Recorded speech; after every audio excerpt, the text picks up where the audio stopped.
Symposium on 4th SRF Prize. I'm going to serve as MC. My name is Akiko Nozoe. I hope you will enjoy today's event. Now, on behalf of the organizer, I'd like to ask the President of the Structural Quality Assurance Incorporated, SRF Construction Incorporated, Mr. Shinichi Igarashi, who will be speaking about the new SRF structural design using new material and also innovative structure. Thank you very much for introduction, Ms. Nozoe. Without further ado, I'd like to use my PowerPoint and explain. The current anti-seismic design is not really changing the design, but also changing the calculations against the major earthquake.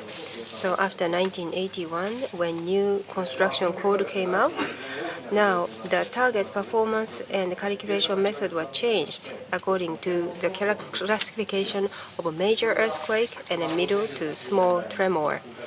And over 30 years, we have been abiding this code. However, there are so many updates made to this, and almost every month updates were made, and also they fix bugs.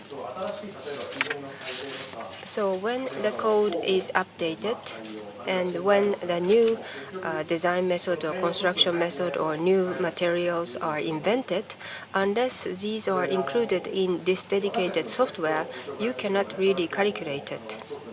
So our SRF material is included in the software for this, and minor manufacturers usually use ours.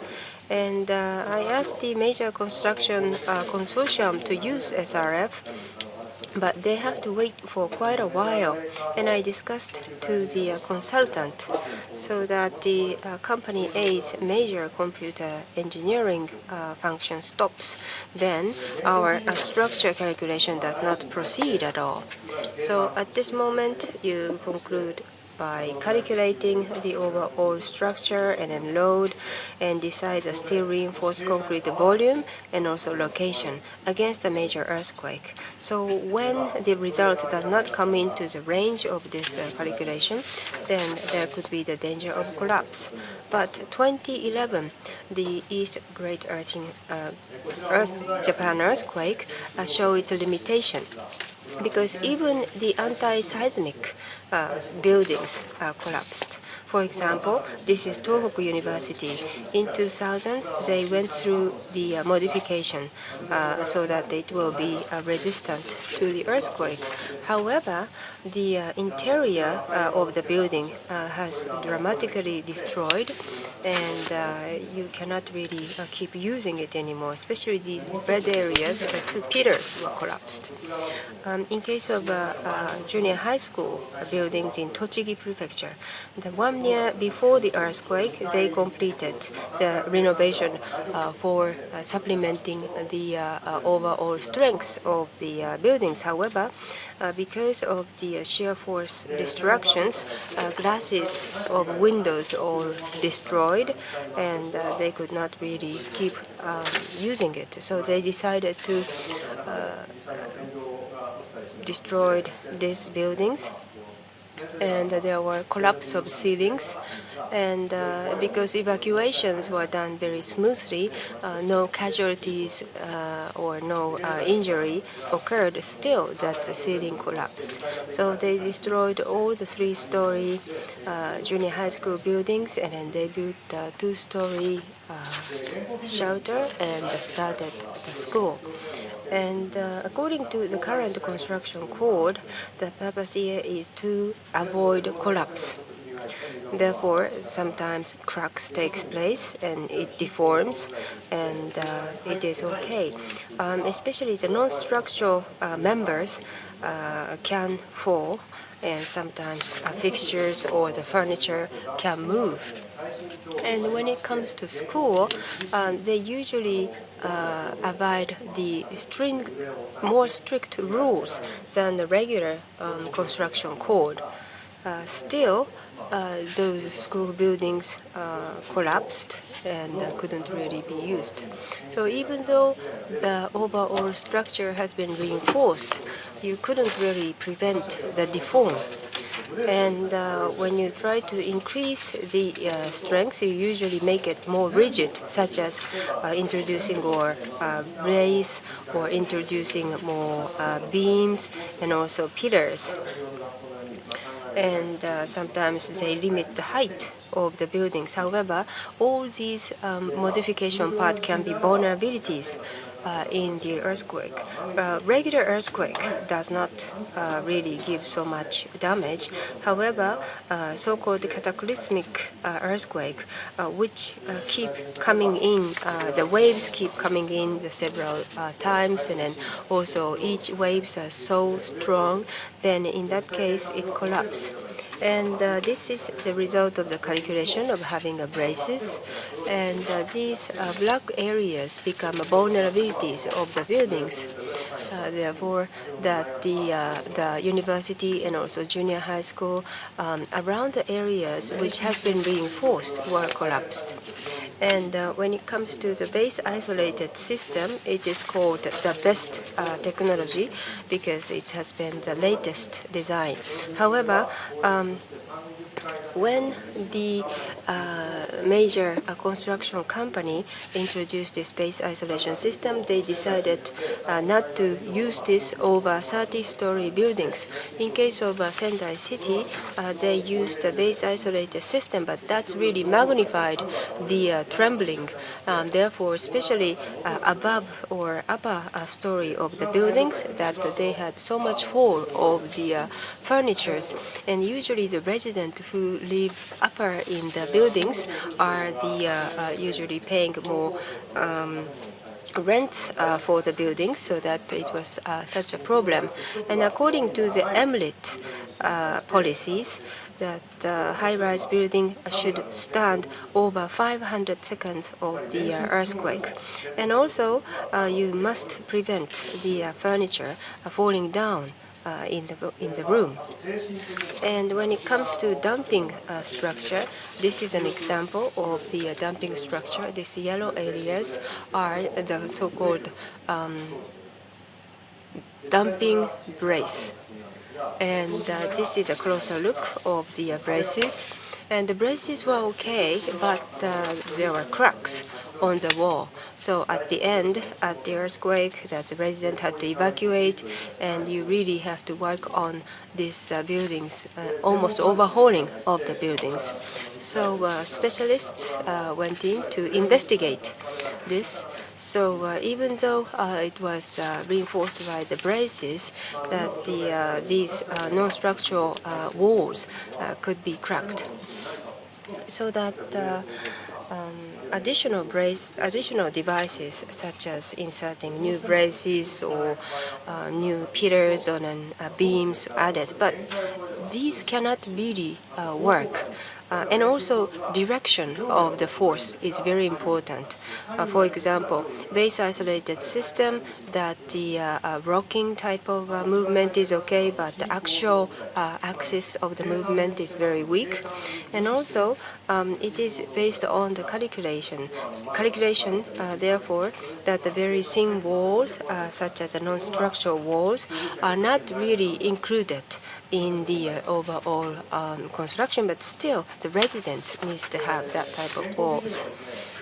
The current construction code expect that the major earthquake comes probably maximally once, only in the lifetime of that buildings.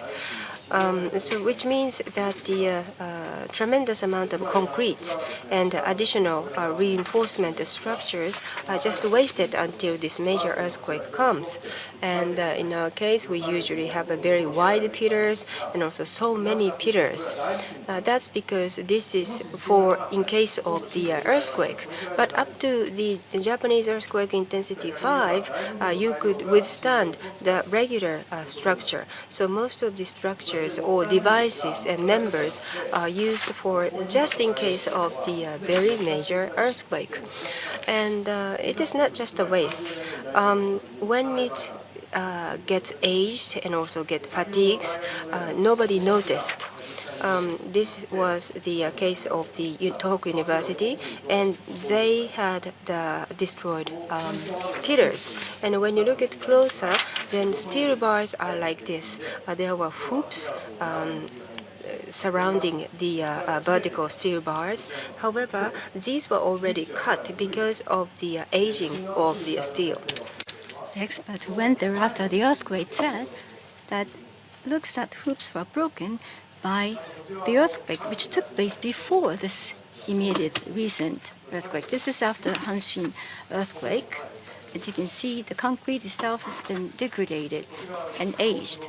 This is the highway example with a length of 540 meters. If you look closely, there is the poor pressure welding. Inside the concrete, there is crumbling materials due to alkali corrosion. With this structure, while nothing happens, while disaster does not happen, it's not a problem. So we have to understand the current structures may not withstand a major earthquake. After Hanshin Awaji earthquake, we actually collaborated with many experts. We had a lot of discussion. And 90% of the experts said that the design standard itself is not a problem. Rather than that, the larger problems can be found in each design as well as construction methods. So back then, when we had Hanshin Awaji earthquake, we tried to introduce a new seismic standard in 1981. This is a new set of standards. And building that can accommodate and meet the standard, we're not supposed to need renovation or reinforcement, but it's not exactly true. So with this as a background, Architectural Institute of Japan actually reported that the seismic protection has to be renewed. We were simply comparing old standard to current new standard, but it's not as useful. In Sendai, 80% of the buildings that exist today are meeting new current standard, but many of these structures collapsed or not useful after the event or disaster. It's not because of the total collapse of the buildings. Cracks on the wall could be a major reason for not being able to use the buildings. So this new seismic design states that we continue to use same materials, same structures. We changed the calculation as well as targeted performance. But for us, with our SRF methods, we are going to change materials and structures, and we do not change the calculation method, and we would adjust the evaluation for targeted performance. Up to seismic intensity 5 of the earthquake, we can actually use existing structures and materials with additional fastening fixtures. For major, larger earthquakes, what we do is to try to add new materials that is quite accommodating and flexible enough to be able to use for existing structural materials. So how did we change the materials? As you can see on top of this table, you would see in this photo, this is a unbreakable, flexible polyester material. And this is urethane-based adhesive as well. So the people put on gloves to construct we have to pat on the surface, so they have to put on gloves, and you'd use scissors to cut off the tapes. And this is the basic materials for SRF, and this not be applied to the new buildings. These are not structural materials, but this is quite effective. So what are structures that we will be looking at? What we do is to look at columns that exist. What we do is to place this sheet around the columns with this softer materials. And this is the basis for a patent protection. For example, for the concrete wall, we would use softer materials to wrap around it. And the strength of the material for the concrete will be much weaker than that of the concrete. This is counterintuitive. Conventionally, we tend to use harder materials for concrete, steel or carbon fiber, aramide fiber, epoxy, for example.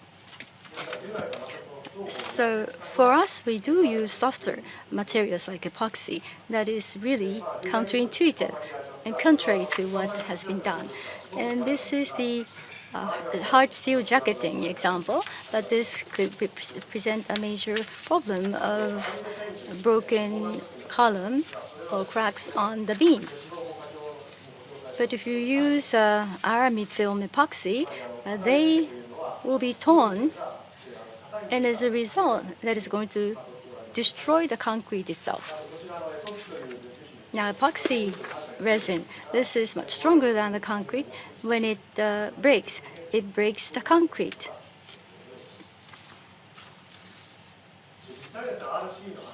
So RC collapse, if we apply SRF method, we could make this column unbreakable. We worked with Tokyo University, University of Tokyo from early on. We have validated many dozens of columns with this method. First, we actually experimented different materials. First, steel rod enforced with steel. Strength is much harder than the standard requirements. And the second material we used for the experiment is SRF reinforcement.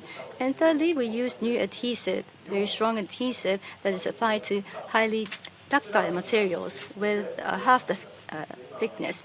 And the fourth material is to use this new adhesive to steel reinforced column. As you can see, this is 50 times stronger than the current standard. 50 more steel is used in this case.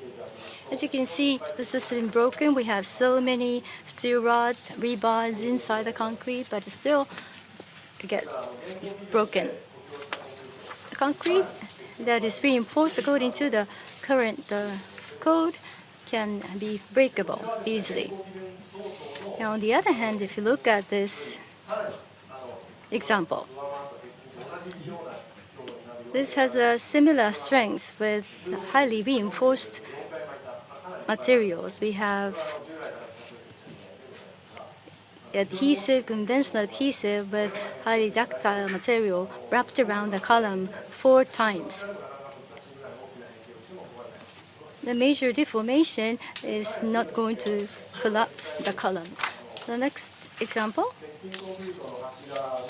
This is steel reinforced column with new adhesive with much thinner belt thickness, half the thickness. With the half thickness belts with highly strong adhesive, similar strengths can be displayed. Even though you apply a major deformation, it does not break, and its actual bearing capacity is not lost. So major deformation, as you can see, this major deformation would easily break the rebar concrete, but as you can see, it's not broken. And this is the last example. We use new materials, and we use the sheet belt wrapped around 4 times again. This is the utmost reinforcement. And as a result, we have been able to achieve a very high bearing capacity. deformation that you would often find in the wooden structure would not break this column.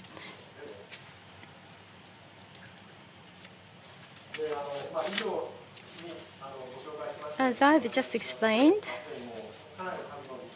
we have conducted multiple experiments. If you use SRF applied to a column, we could make the column incollapsible.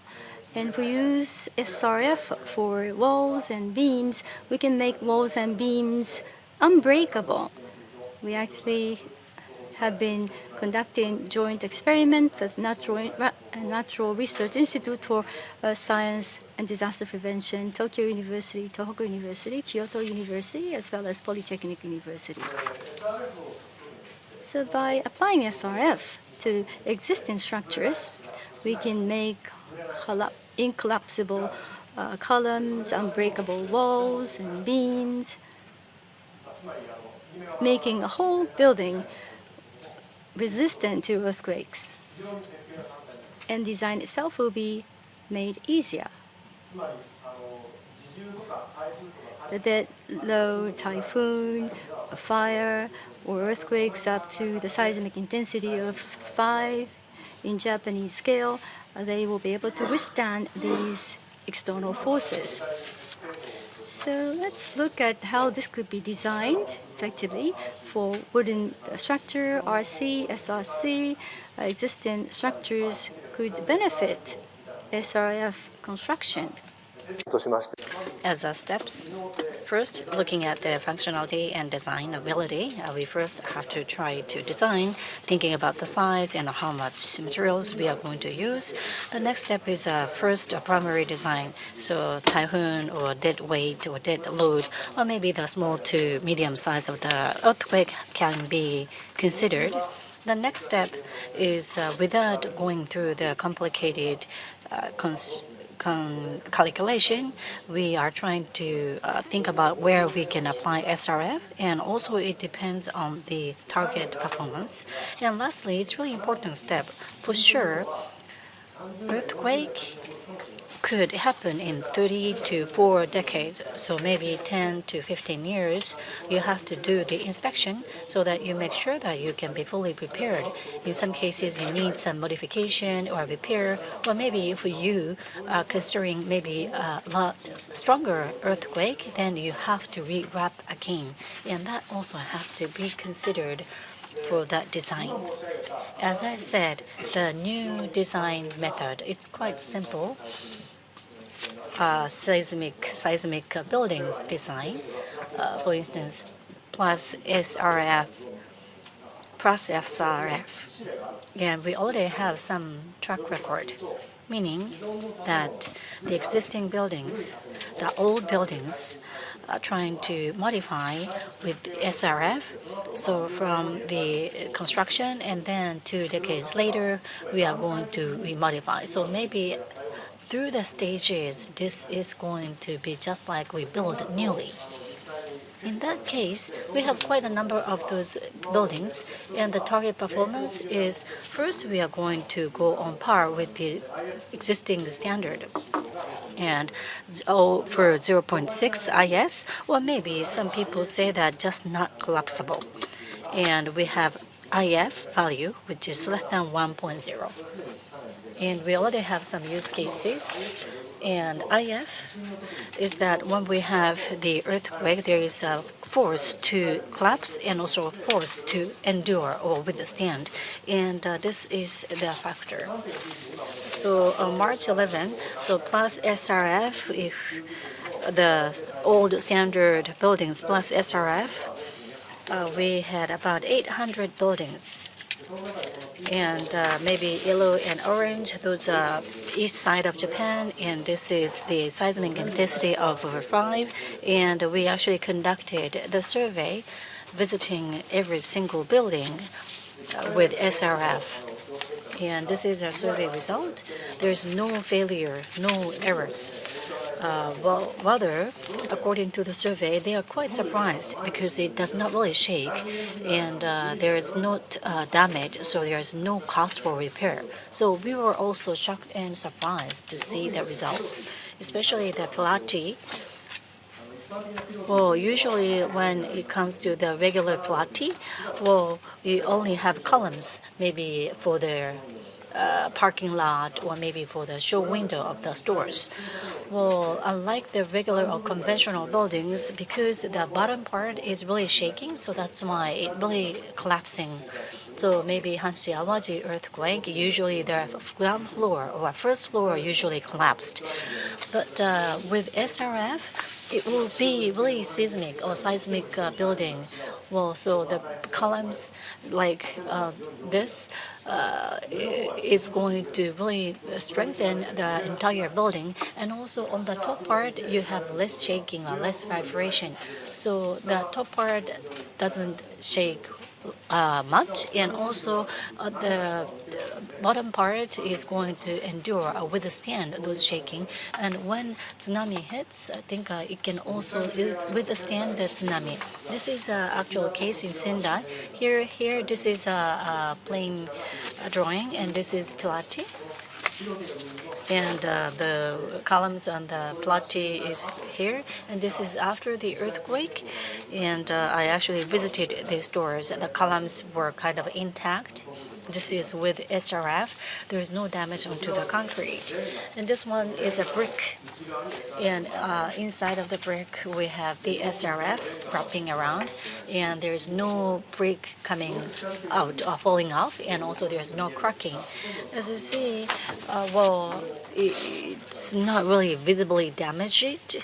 And also you don't really have any damage at the upper part. And other than plotty, we have a certain damage. So within the same site, so plotty with SRF, you do not have any damage for that condominium, but without SRF, including plotty, yes, the whole building is damaged, meaning that plotty with SRF makes the building stronger.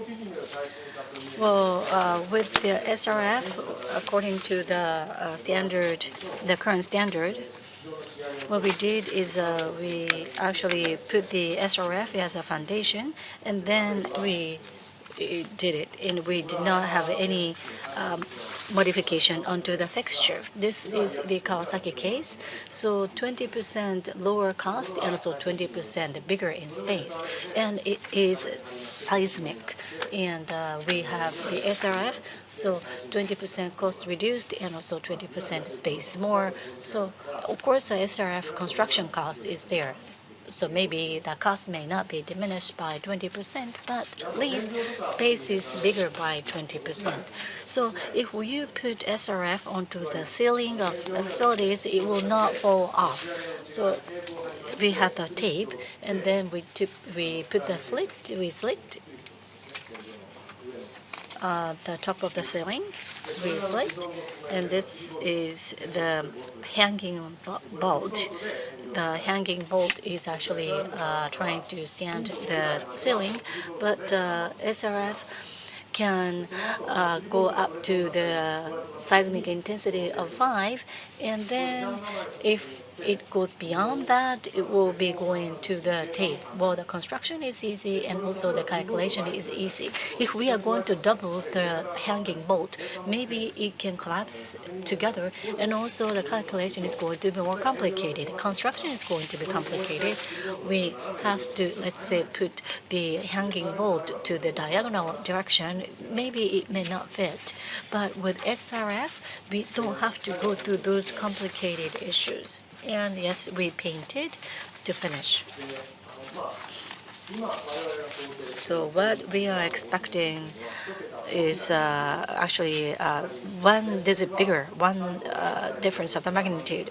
Well, 8.7 magnitude, that was Kanto, and also M9 is something which we experienced. So when that happens, the complicated calculation to see the design or safety, or maybe sometimes it consumes a lot of concrete or steels trying to reinforce, I think we are facing the limit or limitation. of taking that kind of measures. As a result, I think we do not have enough resources, including people, capital, and materials. And sometimes the reinforcement is not making progress, or sometimes we have to even deconstruct. And also, sometimes we have to shut down because of the insufficient seismic standard. So by adding SRF, well, against those large-scale earthquake, if the purpose is trying not to collapse, then we actually use IF, which is a collapse risk factor. If we want to have less damage, we use ID, which is a factor for damage. And I did not go through this, but using energy ratio, we try to see how much damage we are going to expect. And also, if we try not to fall, then we use IB, which is trying to show the falling risk.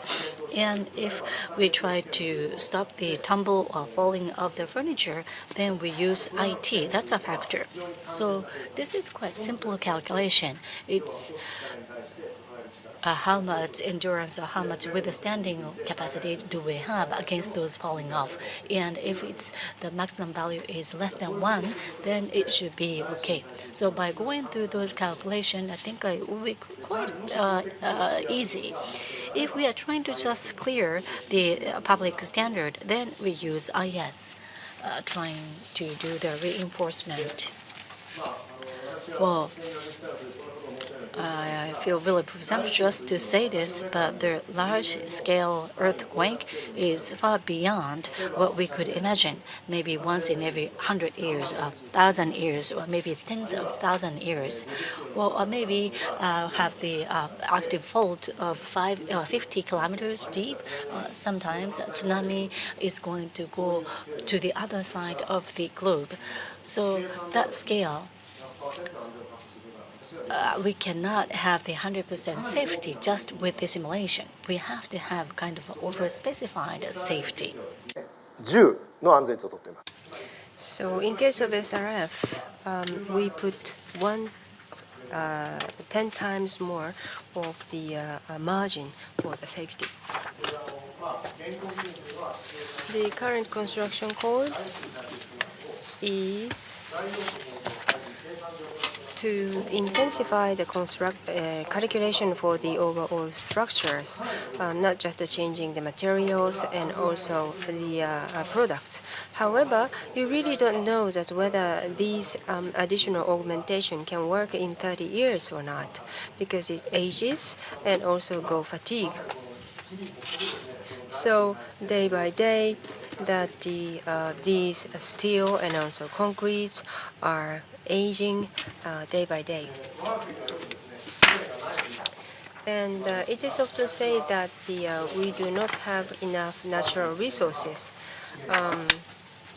Our natural resources are there. Our nature is very strict and harsh, but it is beautiful and also blessed with a beautiful nature. We have human beings and also we have a great history. And I think all these intangible assets are our natural resources. Therefore, to protect our precious assets, I hope that we will use SRF. Calculation method is simple, and when the existing materials get fatigued, then we can supplement that current structure with SRF so that even the cross-sectional areas, you do not have to use massive amount of the steel reinforced concrete.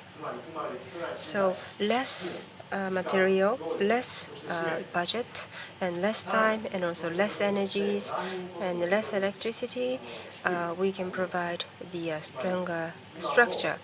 In other words, that currently the electricity is used to cool down the cities, but when you use less concrete, the concrete usually store heat inside, so less concrete means less electricity, so that we can be more compatible with the existing nature of Japan.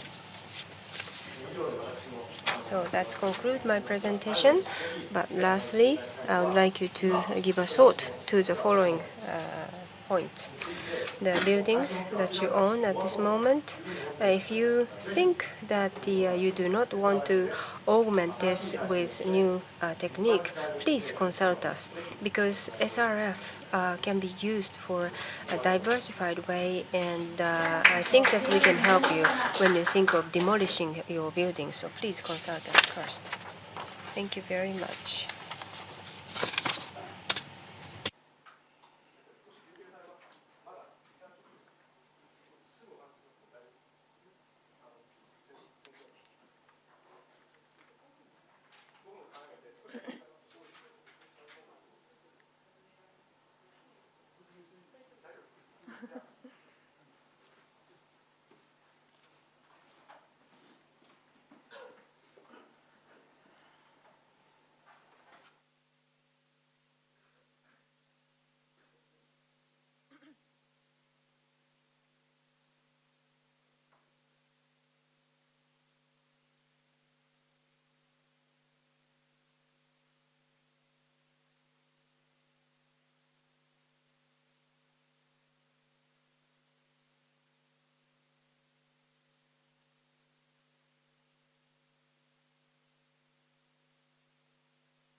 Next speaker is Professor Emeritus of University of Tokyo and a former director of the Earthquake Research Institute of University of Tokyo, Professor Motohiko Hakuno.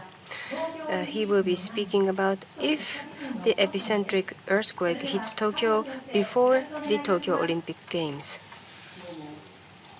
Thank you for your introduction.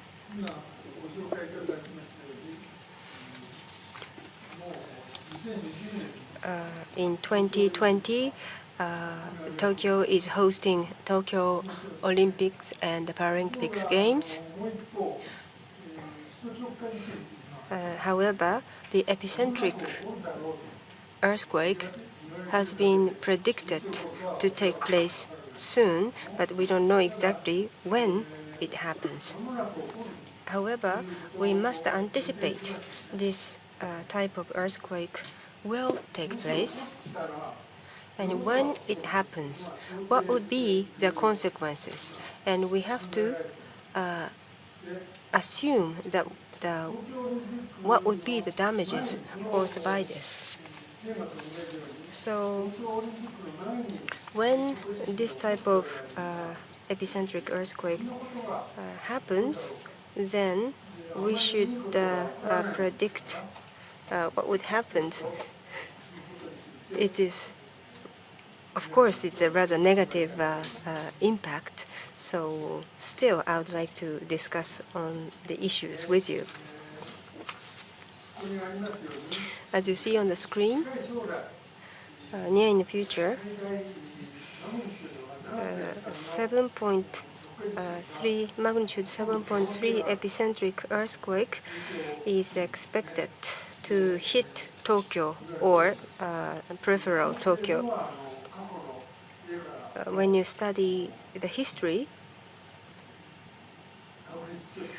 then the probability of having this earthquake is very high.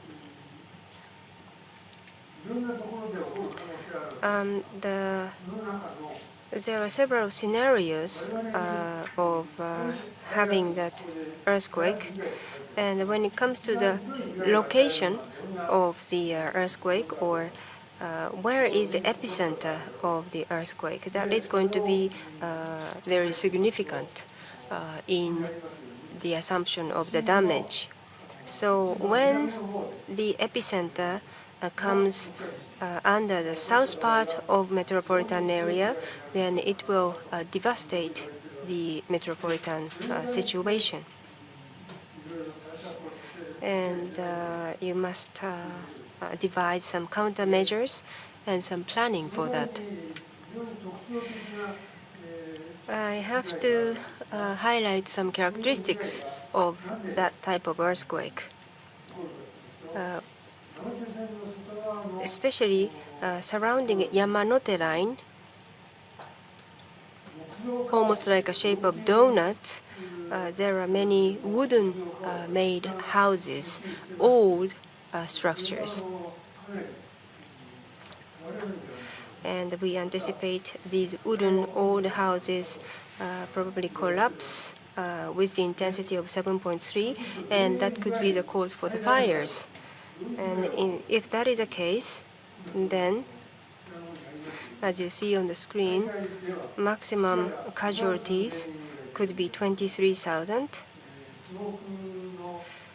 In case of East Japan earthquake, tsunami caused massive casualties, but this size is even more than that.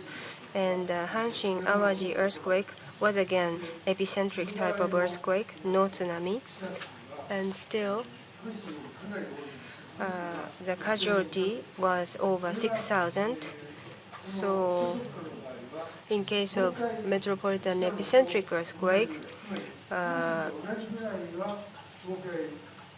the casualties will be caused by the collapse of the buildings, but when fire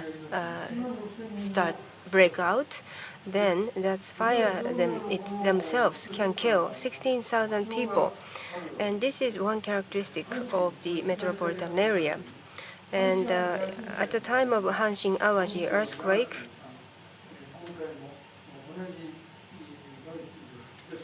the earthquake intensity was magnitude 7.3, but the people who killed by the fire was 500. So that in case of Tokyo, the casualty caused by the fire would be more than 30 times.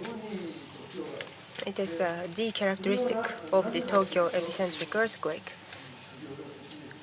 That is because the concentration of wooden old houses surrounding Yamanote line, almost like a shape of donuts.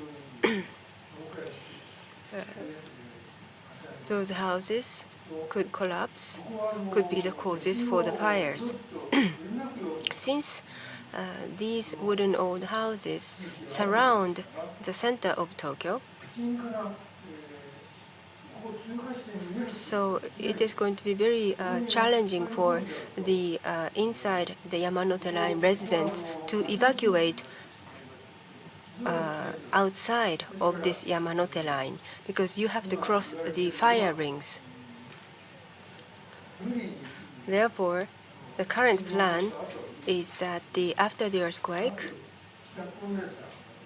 the people who cannot go home that day should not really cross that fire rings. Otherwise, that fire could cause more damages and then casualties. The workers who cannot go home on the same day, the number of those people will be maximum the day of the earthquake, but massive number of people cannot really go home. So even the next day, there will be about 8 million people who cannot reach home. This is not just the Tokyo metropolitan area, but including the surrounding municipalities. It is going to be about 8 million people. And therefore, that the Tokyo and also the greater metropolitan area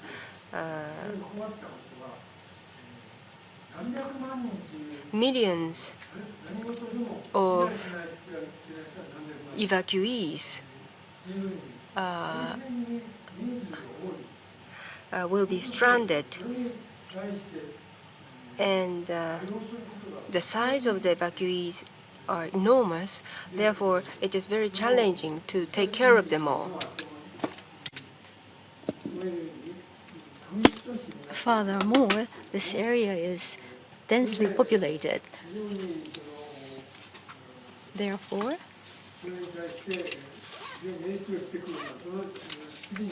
you would naturally understand the impact will be serious, and also subway lines and Shinkansen bullet train lines will not be able to be operated for about a week or so. A whole week, the operation will be stopped. This is a very rare situation. This causes a lot of trouble. Also, if you look at other railway lines, JR local lines as well as private rail lines, they will not be able to serve the customers for about a month. A lot of commuters outside Tokyo are using JR local trains and private trains to come inside Tokyo. But if the transportation is completely stopped, they might have to take buses or some other alternative transportation. As you might know, in Hanshin, Awashi earthquake presented this problem. Local train services, including Shinkansen bullet train services, were suspended. I was able to move up to Osaka then, and I wanted to go into Kobe, but there was no public transportation, no railway service available after the earthquake. If that transportation is not available for a whole month, there's no way for people to commute. And as you can see on this slide, after a month, the number of evacuees would still be very high. I'm not talking about people who are stranded, having difficulty returning home. I'm talking about the number of victims and evacuees who have no house, no homes to go back to because of their houses being destroyed and collapsed. I would expect this number of evacuees a month after the major earthquake in metropolitan area would be 4 million, which indicate that we have to be prepared with food and water that will last at least a week, not a few days, as we used to believe that was sufficient, because there is no way to provide water supply from outside that circular Yamanote line.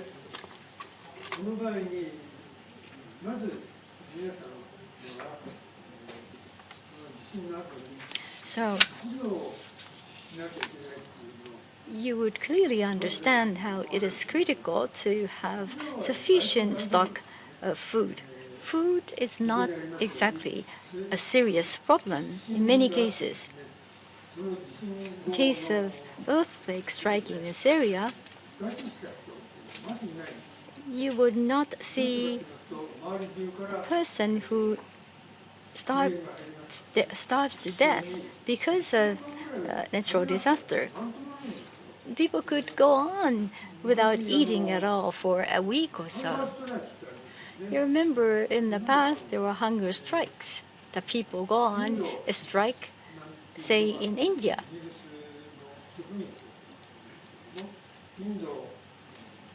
India was trying to become independent from the British Empire back then. Gandhi was a leader of this resistance.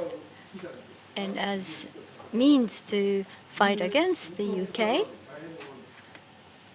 naturally it takes a major challenge to fight against that strong country. he went on a hunger strike for about 2 weeks. And you would think that it would weaken Gandhi so much, but he was able to stand up and he was able to make a very firm public speech. So it should be okay. The people could go on for 2 weeks without eating, but people need to drink. Water is even more critical. If you're trapped after a disaster, when you're waiting for a rescue, we often say the line of death and life is 72 hours. We have to rescue the victims within 72 hours after the disaster. That is because of water availability. We will not be able to live without drinking more than 3 days. So water is critical. We should be able to stock water worth about a week or so.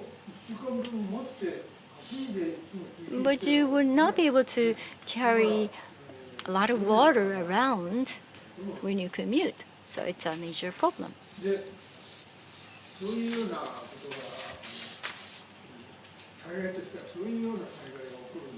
So like I said, this is the type of earthquake disaster we are likely to be exposed to. So now we are going to host Tokyo Olympic Games. Let's suppose that an earthquake strikes Tokyo while we are hosting Tokyo Olympic Games.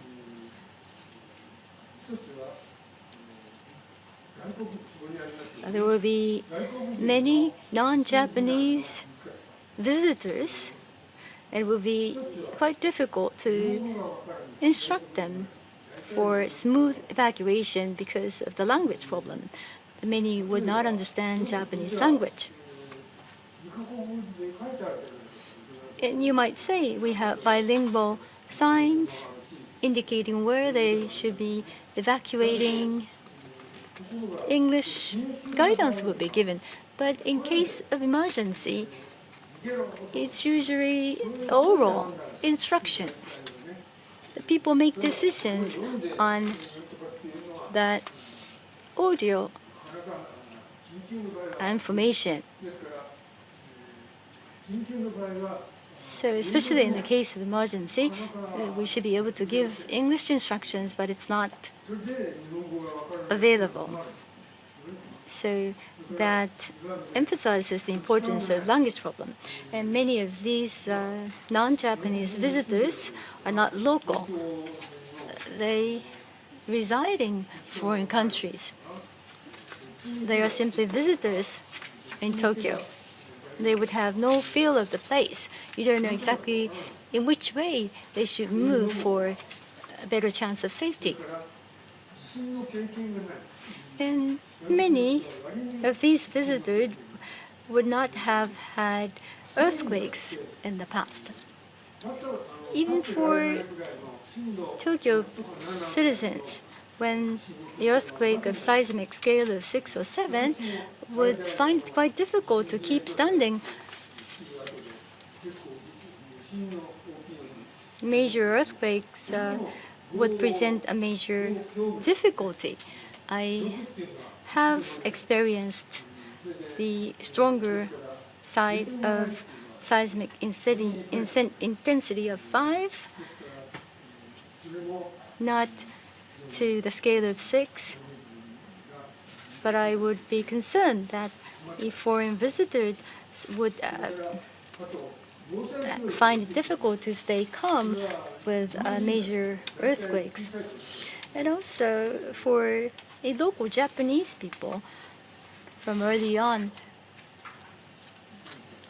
are often educated.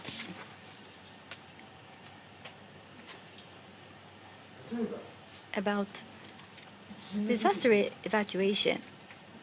Say, if an earthquake occurs, there is a possibility of liquefaction of the ground itself.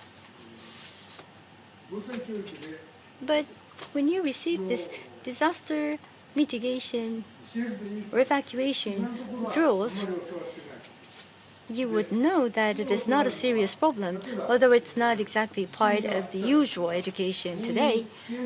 When an earthquake strikes, we are instructed to go under the table, like this one. And that's the usual instruction that is given to children, which is quite useful. Why? That is because, as President Igarashi said, furniture would fall, a ceiling might collapse. If you are under the table, you can protect yourself. And when things are crumbling over, well, sudden collapse of ceiling may not, you won't be able to protect yourself from that, but when things are falling, you can better protect when you're under the table.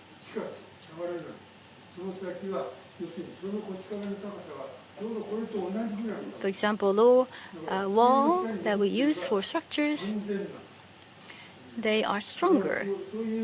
So from that height below, you would be safer. 後で説明しますけど。 Also, although I am going to talk about this later, but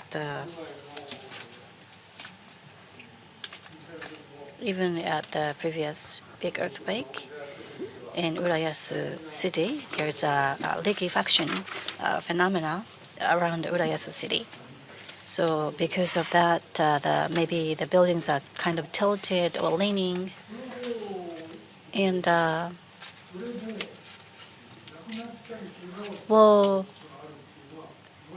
I haven't really heard that there is any person who is injured or who is dead because of that liquefaction. So there is almost no one who dies from that liquefaction. So maybe when you are taking that kind of a drill or emergency drill, you should also teach those aspects as well. At Olympic Games in Tokyo, there are different venues. And some venues are around the Tokyo Bay area. So in those areas, I am sure that there could be the liquefaction.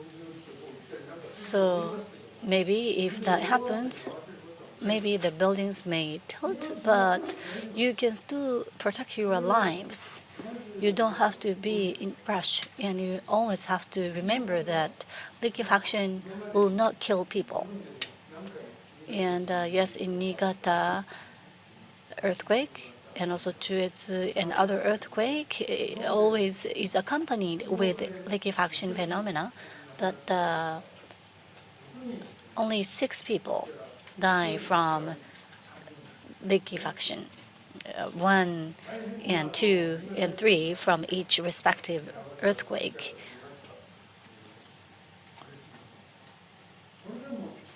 Well, only one person in Niigata case, the Niigata earthquake, is dead from the liquefaction, and this is because it's taking time. It's quite slow.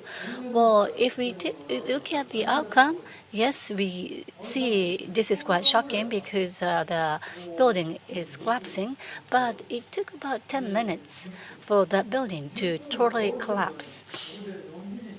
Well, there's no one who is relaxing when the building is falling down. So that's why I can say that you don't have to worry too much about your lives when the liquefaction hits, and that aspect also should be educated in that training.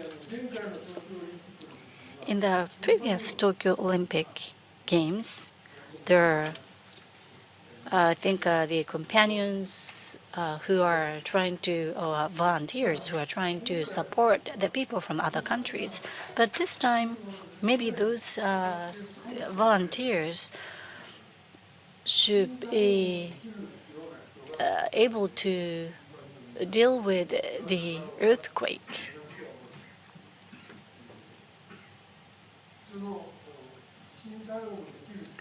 Well, the people who can deal with the earthquake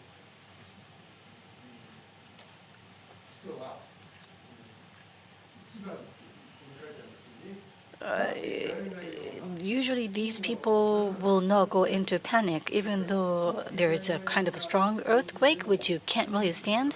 It will not panic those volunteers. Maybe the volunteers still have to show the way to evacuate, because those volunteers, if they are shocked by the earthquake, I am sure that people from other countries will be in big trouble, and also they will be confused. And also, shocking simulation. Maybe you can actually go through the shocking simulation machine, using shocking simulation machine to kind of be exercising whenever we may be hit by the big earthquake. The other attribute for those volunteers should have the enough knowledge about the earthquake disasters. Let's say we have a lot of venues which are standing in the reclaimed land around Tokyo Bay Area. So there is a possibility that may cause a certain liquefaction because of the earthquake, but those destruction or liquefaction usually takes time. It's quite slow. So it will not kill people. Now, let's look at the case where the earthquake strikes 1 month prior to the Olympic.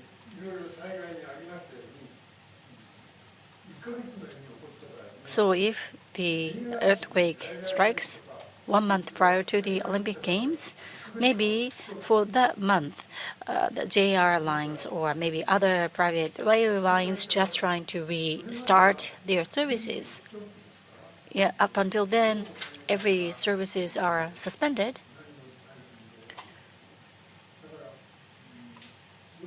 So in that situation, well, also the number of the evacuees will be about 4 million.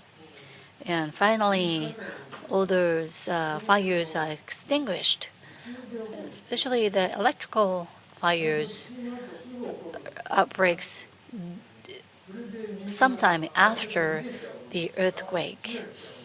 Because usually when an earthquake hits, people really evacuate. And the electricity is first suspended or going to outage. And when it will restart the services to flow the electricity, the heater and others get quite hot, and that will cause the fire. That was quite obvious in Hanshin Awaji Great earthquake. So even though it is 1 month prior to the Olympic Games, sometimes the fire outbreaks maybe within those 1 month. And also water supply is suspended mostly. And maybe the hotel may not be able to keep offering the services, or maybe airport, like Haneda Airport, can be quite close to the epicenter.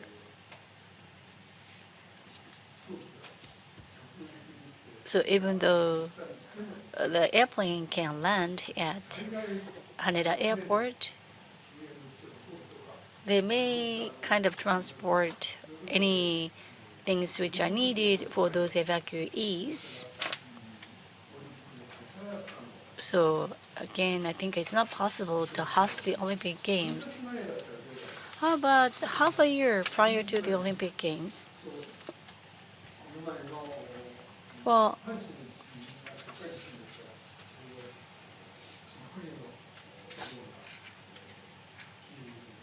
I think because this is an epicentral type of the earthquake, so maybe this could be quite similar to Hanshin Awaji Great earthquake.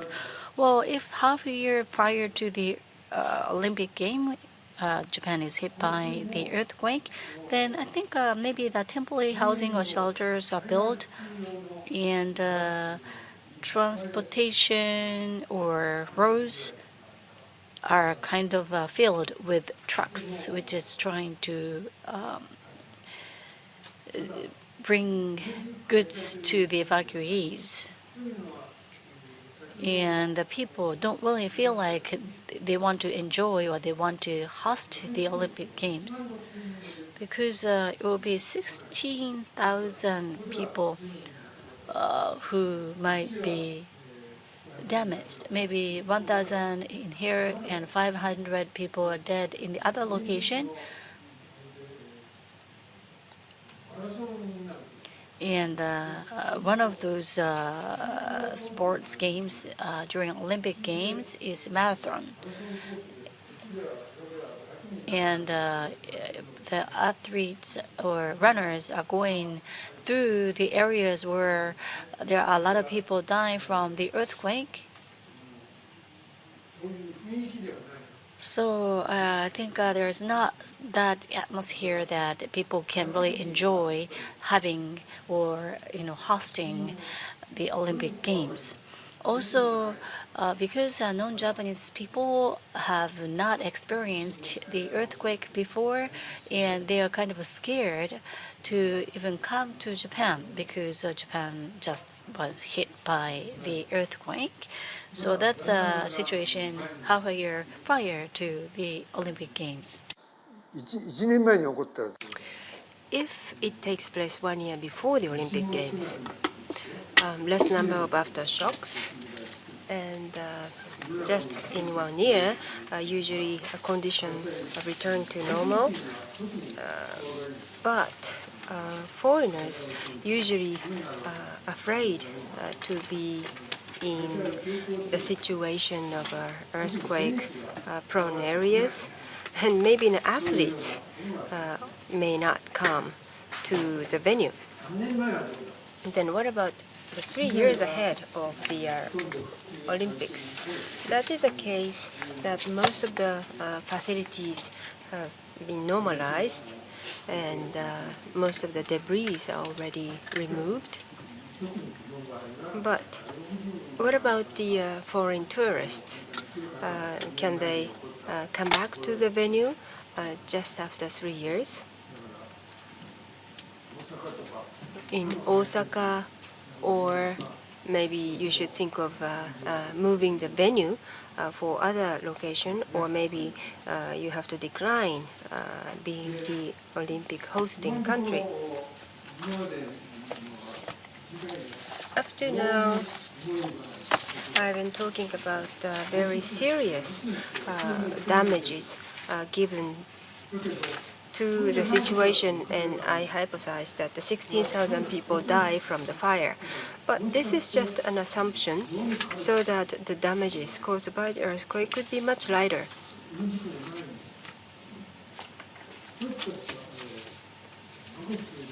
Right before the earthquake, maybe magnitude 6.3 type of earthquake hit Tokyo, then the level of damages would be much small.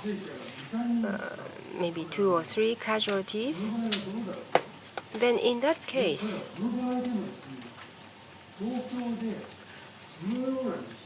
the news that the Tokyo earthquake caused a few casualties, then that is going to be the worldwide news. And the previous earthquake, such as nothing has been disrupted, that's okay, but as long as there is any casualties, usually that becomes worldwide news. Which means that the foreigners feel like this is sort of a precursor, or there will be a recurrence of the earthquake, so that many foreigners would be afraid to come to the venue. So even in the earthquake in small size may cause Tokyo to host Olympic Games very difficult. So what do we have to do in that case? So the summary of my talk is as following. I have written many things in the summary. During the Olympic Games, there is a less possibility that the epicentric earthquake hits Tokyo. The probability of the epicentric earthquake is much higher in somewhere in 3 years before the Olympic Games. So probability of having earthquake is always constant from now up to the 2020, means that we have more higher probabilities having the earthquake the somewhere in 3 years before the Olympics. So the earthquake ramification will be enormous. So we must think of the countermeasures for that. Number 2.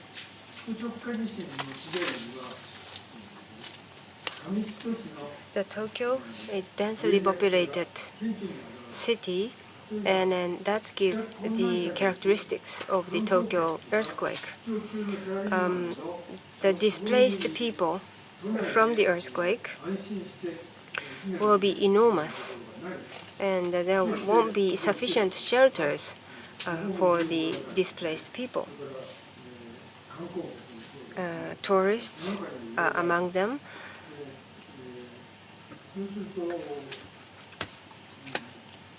Then if that's the case, the displaced workers would be in the size of 920,000. That's the current assumption. It's almost 1 million. So that where do they be sheltered? The current renegotiation is taking place so that the displaced workers can be staying at the hotels and an office building. And so far, we have capacity of 240,000 people. But you may have more people coming into these shelters, and there are still shortage of 700,000 people. So almost 700,000 people will be replaced, no shelter. And the size of the displaced people who lack of a shelter would be enormous. When you go to the stadium, usually the capacity is like 30,000 or 50,000, and 700,000 is a tremendous amount of numbers. Even in Shinjuku, I don't think that you can house them. So they have to stay on the street, and when a fire takes place, they really have to evacuate from fires and also smokes. So number 3 is that the fires probably starts from the wooden old houses surrounding Yamanote line.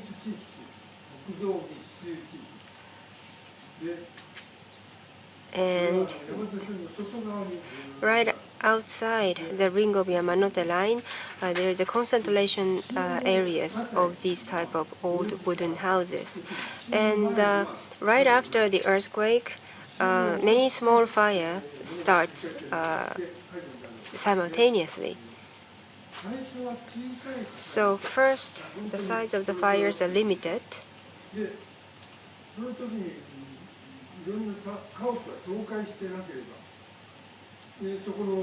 And when you don't have a blockage of road, then the local people can extinguish fire. However, when houses collapse and the people are blocked by the debris, then they cannot really extinguish the fire. And debris can fill the road so that fire engines cannot reach the destination. And outside of Yamanote line, the widths of the roads are usually very narrow, and some of the roads cannot allow large-scale fire engine to come in, so that the fire, small fire, started out as a small fire, can be a very large-scale big fires. So at the previous earthquake, the fire starts from the kitchen. But after the Hanshin earthquake, we discovered that the fires are caused by the electricity lines.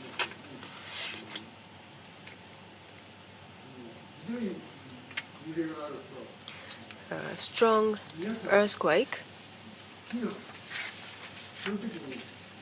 make people evacuate from the house, and they forgot to turn off the breaker, and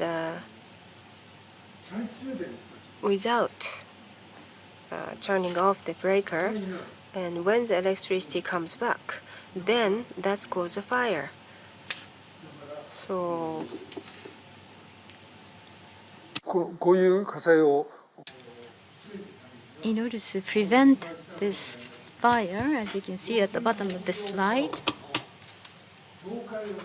we have to prevent the collapse of old wooden structures.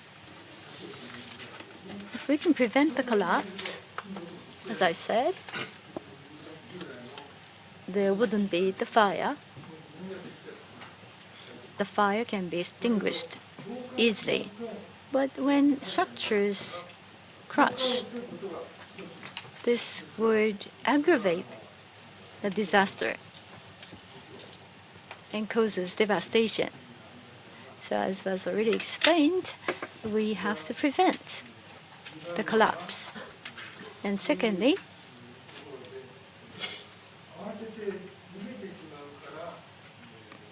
if you hastily evacuate and forgot to shut down the breaker, this could cause fire in case the electricity is back available.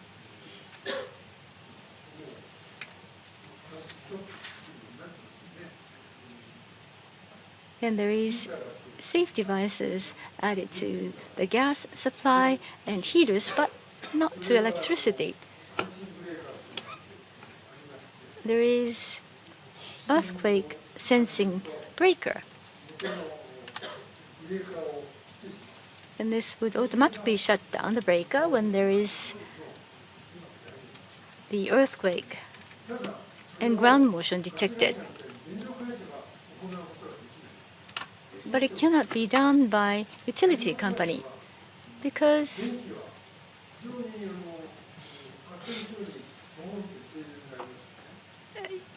you might have an outage. For those who have respirators, they would run the risk of dying. Many of these medical devices are run by electricity, and if there is a sudden outage of power, this would cause a high risk for these people. So that has to be protected by each household. It won't be done by electric company. The circuit breaker has to be shut down by each household. So I would encourage households to install the earthquake sensing breakers.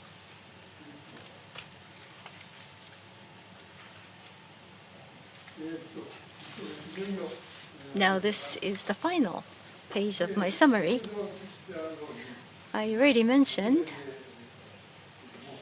that the liquefaction of the ground is not something that you should be scared of, because it does not cause the death. As I said, the speed of collapse would be slow enough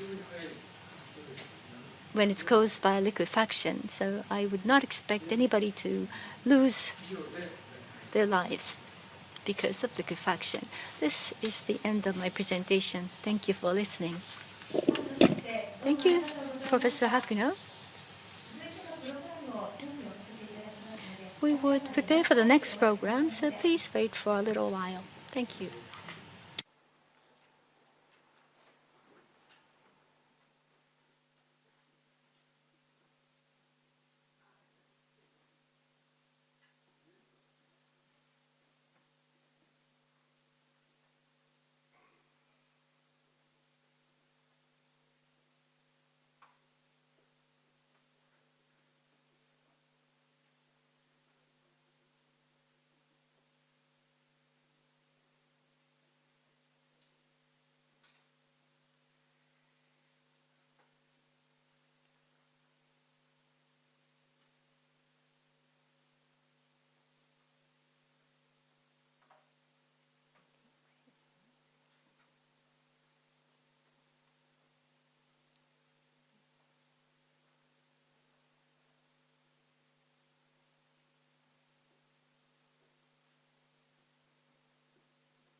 We would like to go on to the next presentation.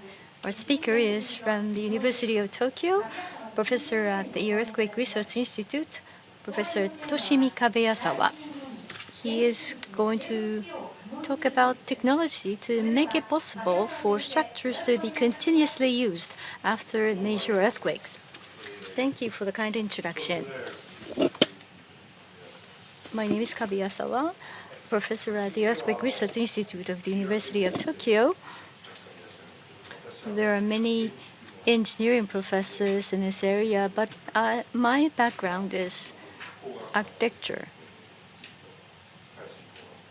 I have looked at seismic engineering technologies for many years as a major theme for my research. Unlike last time, I changed the topic. Today, I'm presenting Igarashi.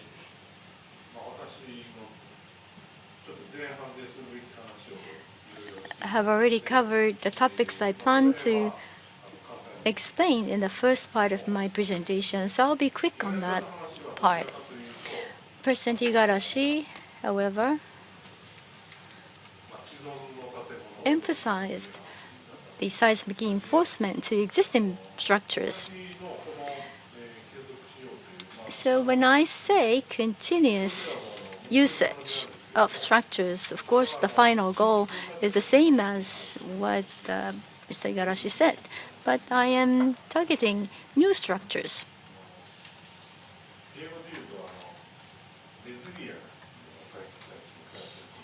I often use the word resilient to describe this type of buildings that can withstand the major earthquakes and accept external forces to be able to restore their original structures or structural strength. When you think of extreme motion, extreme ground motion indicates the high intensity of seismic force which can exceed the design standard. The building should withstand that strong ground motion, and furthermore, the use of the buildings should be continuously available. And this is something that I showed last time as well. Doesn't look to indicate any problem, but because of the aftershocks that exposed the destruction, and SRF reinforcement would be quite useful to restore this. Now, when I change the topic to reinforcement for new buildings, we have current building code and seismic standards for structures and materials that are studied in depth. But basically, for the past 30 years, the targeted design level has not been changed. And architects are designing based on this, the same old code. And the code actually said the structure should be continuously used after the event, after withstanding and experiencing small to medium-sized earthquakes. And safety should be ensured for large earthquakes.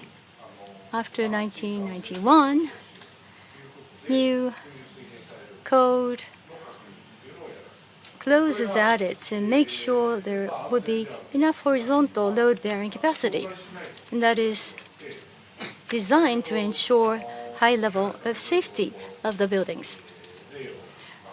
President Igarashi showed us ample examples early on. So post-1981, new standard-based buildings are still exposed to major destruction, and this was clearly anticipated. In some cases, substantial number of buildings that were destroyed would not be put to use after the event. So this is summarized in this table. We have often referred to the degree of ground motion level 1 or 2. And for level 1, we have to guarantee that the buildings can be useful after an earthquake. For level 2, safety, protection of lives, and avoiding of severe destruction or major collapse. But what's actually happening is different from what this code is indicating. Actual design of buildings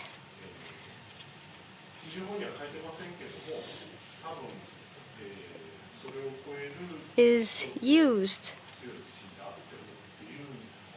to make sure that the buildings can withstand a major ground motion, avoiding any possible collapse.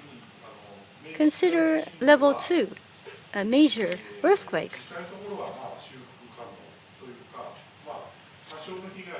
would cause some damage in the buildings, but the damage can be restorable, except for a few unlucky cases.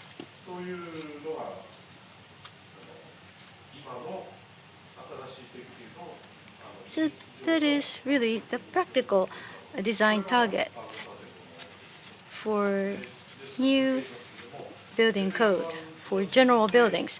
Let me repeat once again. Level 1, it is 1/10 of weight acceleration, is trying to achieve a continuous usability of the building. Now, level 2 is a major earthquake, a little less than seismic intensity of 6. I would think that buildings in East Japan are exposed to this level of earthquake in 2011. So there will be damage, but the damage would still be limited if the buildings complied with a new standard. Level 3, this would be the size of earthquake of Hyogo, southern Hyogo earthquake.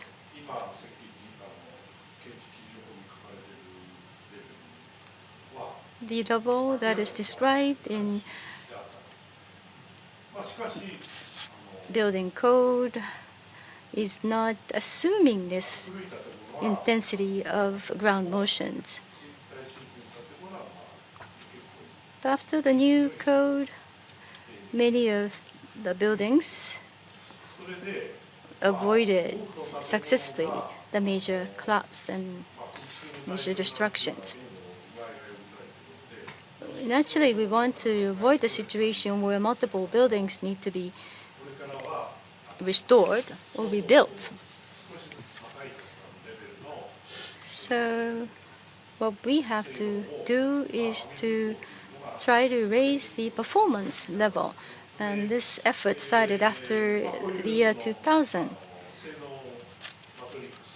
And this is the performance matrix, which is today very commonly utilized.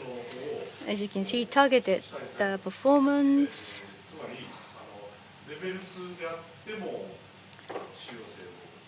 is raised. Even for level 2 earthquake, buildings should still be continuously used after the earthquake event. And even for level 3, we would make sure that buildings will be able to withstand the earthquake without being collapsed. So 1 or 2 level elevation of targeted performance. So however massive the earthquake may be, continuous utilization of buildings should be ensured even with some degree of damage. Small-sized destruction or limited collapse. Make sure that the buildings will be put to use even after the earthquake event. And that is something that's sought after. For level 2 earthquake, the current buildings we have, existing buildings, majority of buildings will be able to be used after the earthquake event. But for level 3, again, this is a bigger earthquake than design level. It is likely to see considerable damage even with buildings with base isolation.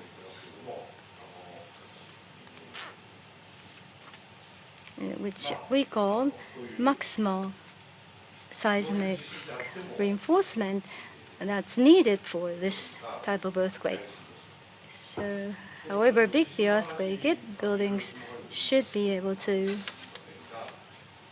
bear that seismic force. So when we suffered the grade 8 Japan earthquake, it was big and also long. But in case of Kobe, the wave itself was bigger. The velocity was bigger, However, it lasted 10 to 30 seconds, so it was not that long. So which one is more damaging to the buildings? I think the one in Hyogo, the Kobe earthquake, was more damaging to the structures. Even though the buildings are complying with the new standard, I think there was quite a big damage. So this is level 1 and level 2. At the level 2,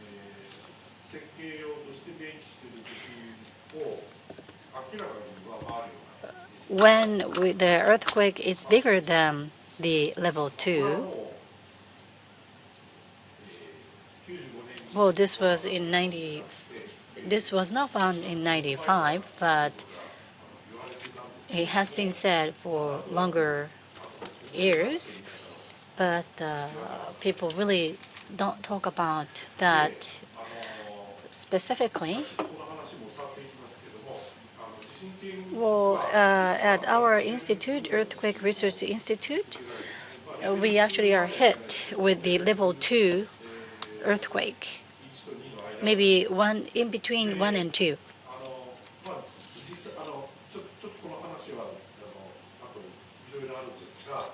Well, this could be a quite long story, but we somehow are able to withstand that level of the earthquake. I am not going to spare your time with details.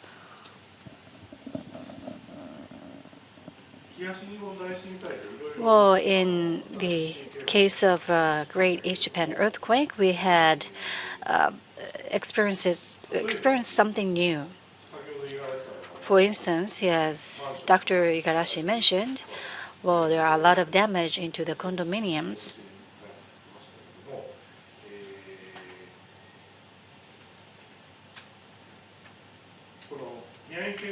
Well, in Miyagi Prefecture, in this pie chart, this is the damage onto the condominiums in Miyagi in the Great East Japan earthquake. And the other one, which is Hyogo, which is at the bottom one, this was the damage onto the condominiums in 1995 when the Great Awaji earthquake hit. And the old code is before 81 and new code is after 81. Well, even after 81, we have seen certain damage, and maybe 10% of the condominiums required a certain level of the repair. But this time, in 2011, well, the locations are different, so that's why the denominators are different, but still, in Miyagi, in 2011, well, they are now rebuilding these structures. 80% of the buildings are complying with the new code, which is after 1981.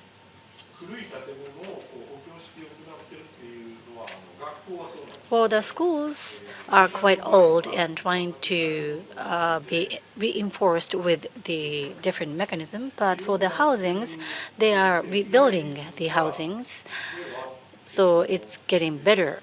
But when you look at the damage ratio, if you compare Hyogo and Miyagi, well, the yellow is small scale, but the maybe up until like mid, it's quite similar, but you see a larger ratio of the damage in Miyagi compared against in Hyogo.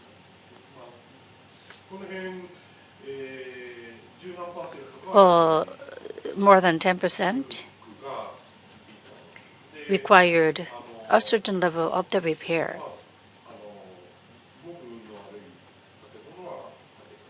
Some unlucky buildings had to go through the rebuilding.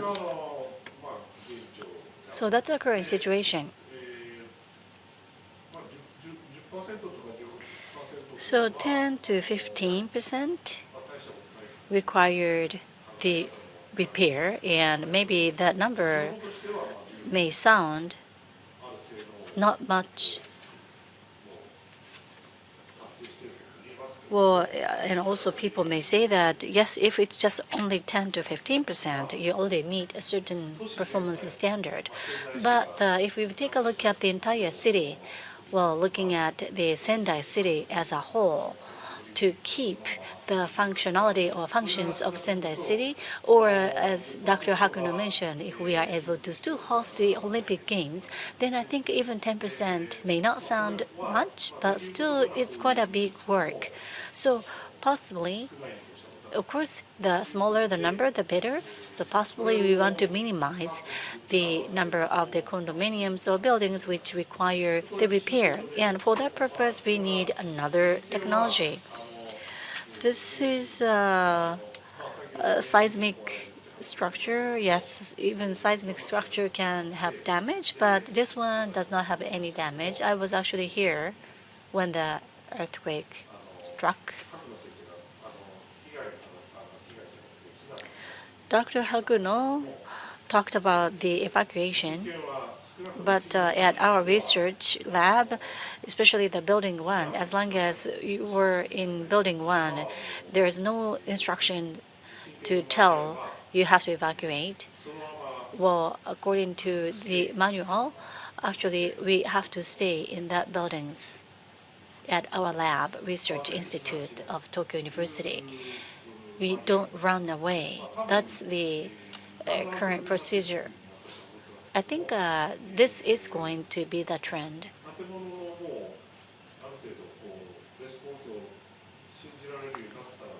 As long as you can believe how the buildings are responding to that earthquake, I think it's better to stay in the buildings rather than running away. Well, what kind of response the building had, it's going to be a long story, even though this is complying with the new code. Well, in terms of the seismic, it's okay, but the steel rod or steel frame buildings were damaged quite severely. Of course, it did not collapse. It did not collapse at all, but inside, there are certain damage into the unstructural part.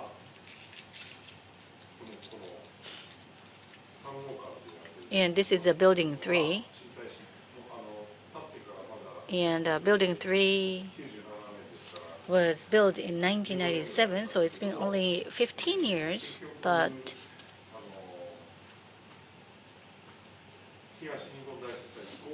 after the Great East Japan earthquake, we no longer use this building 3.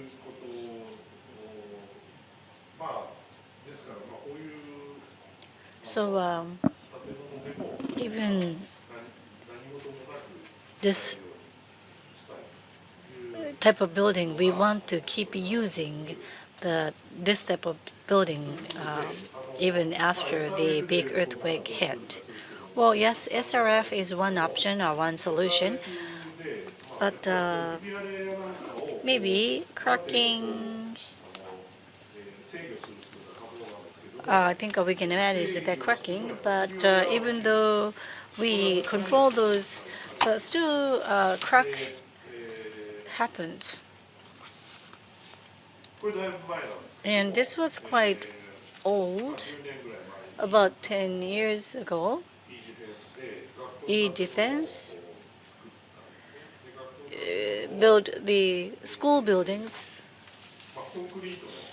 and as you see, this is the concrete foundation.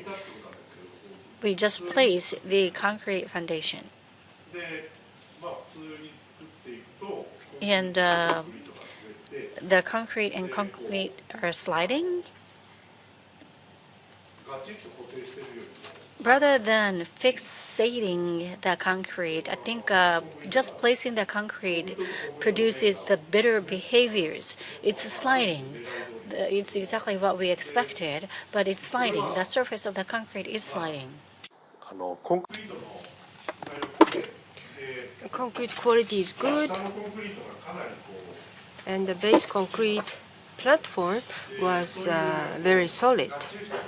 So very robust, solid base can support the upper structure, and the upper structure slides and less damages caused. So I talked about this several times, so I'm not going into the detail, but concept-wise, this is how it works.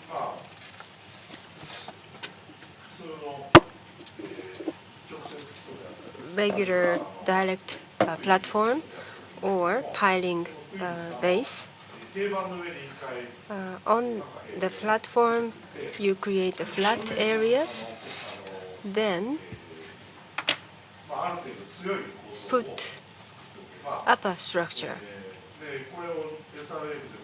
And it is better to have SRF, but even with the regular reinforced concrete, damage will be much prevented. This is not level 1, 2, or 3. Even it is level 3 or level 4 or other type of earthquake,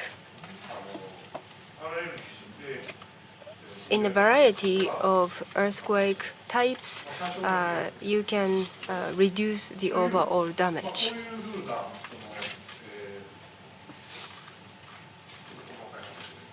So that was a little bit of a detail of my study. I mentioned about the friction coefficient between concrete and concrete. That was about 0.6, and the upper structure has about the double of that coefficient, 1.2 friction coefficient. And I'm not going to the detail. Why is it so?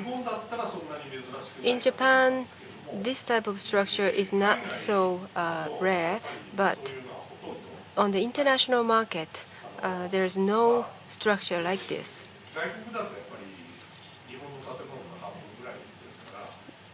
The coefficient is about the half in international areas. So when it comes to friction coefficient between the two concrete structures, coefficient becomes too big. You really have to reduce the coefficient technically. And it is unexpectedly challenging.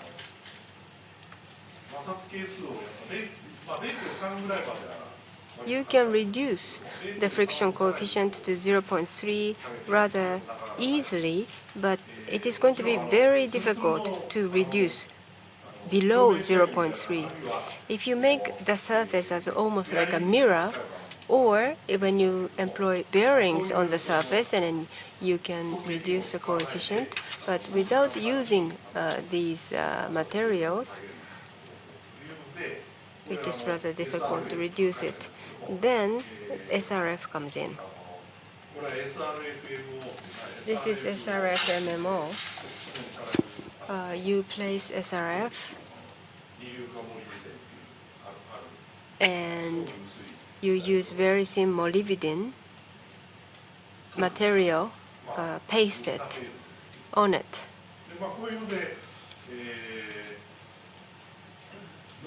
Then if you apply that process,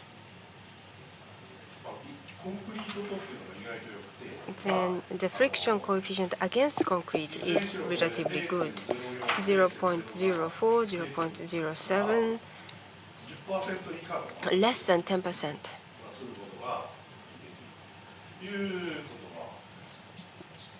That's what we learned from the experiment. So upper structure can be very weak, like which you can find often overseas, and still design can be very resilient. So based on these ideas, 2015, last year, November to December, we constructed the real-life size building with tax grant. This is called concrete next generation seismic resistant structure. This is one project of the Disaster Management Scientific Research Institute, and we took initiative in this project.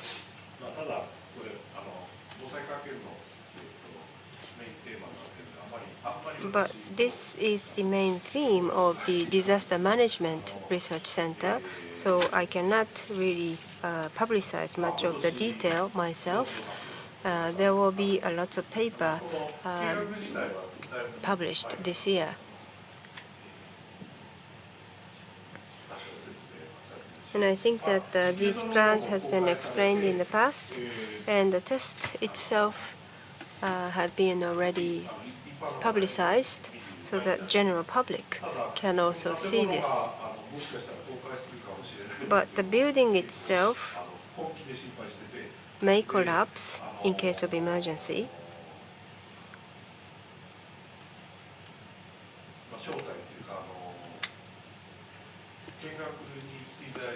So that the number of visitors were limited, only 300 or so.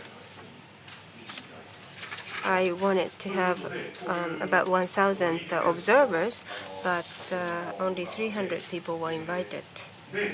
And on the sliding surface, this is consists of the concrete and also casting irons, and friction rate became 0.3. And with this, friction rate is 0.3, but even with 0.3 friction coefficient, you get the great performance improvement. This is human, so the structure itself is very large. It is a life-size building, almost 30-meter height.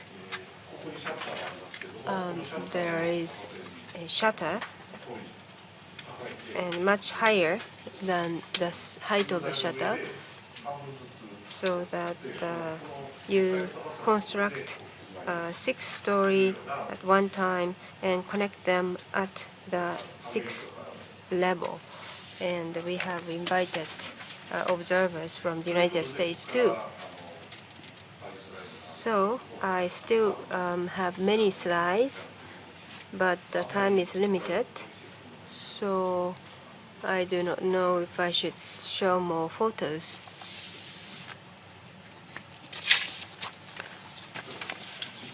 So I just show you part of it.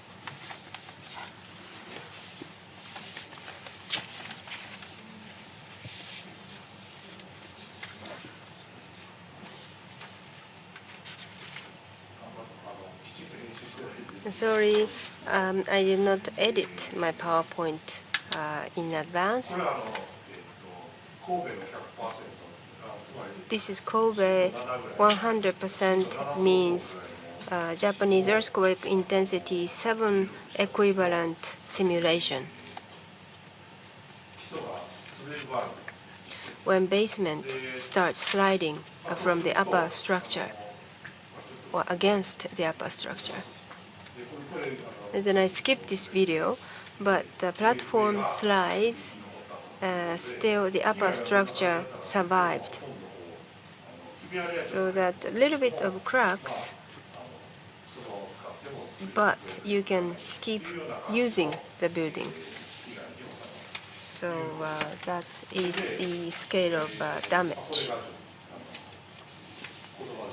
So these are the things that we explained, the result of the simulation in words.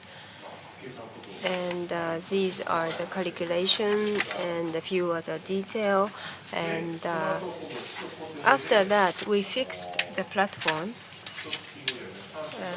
3 weeks after that simulation test, we conducted another one. Now platform is strongly fixed so that this is a regular buildings and apply the earthquake like shaking, and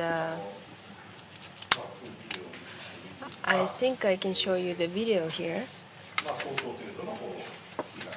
and that's caused significant damage.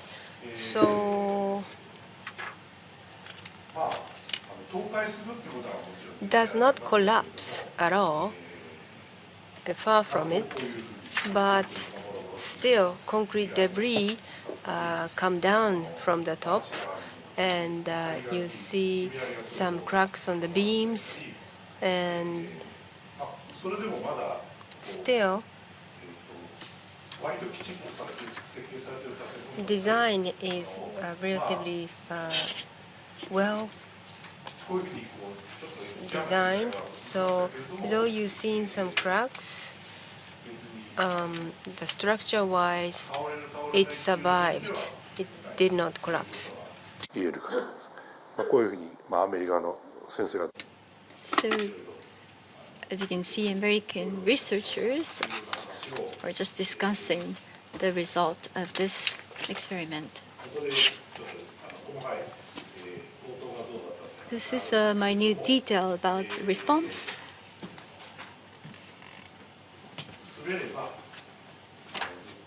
When the sliding occurs, the damage can be limited, and if you stabilize the base, you could expect much larger deformation. And this is something that we learned in this experiment. Toward the end, I had to skip more slides, many slides.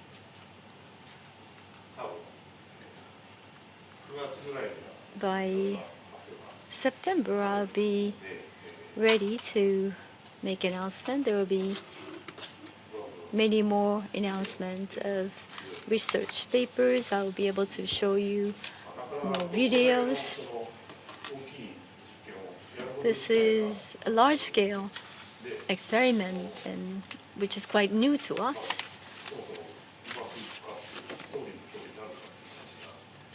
So whether the story we envision is going to be unfold as we've expected, we had some doubts in the beginning, but our experiment went pretty well.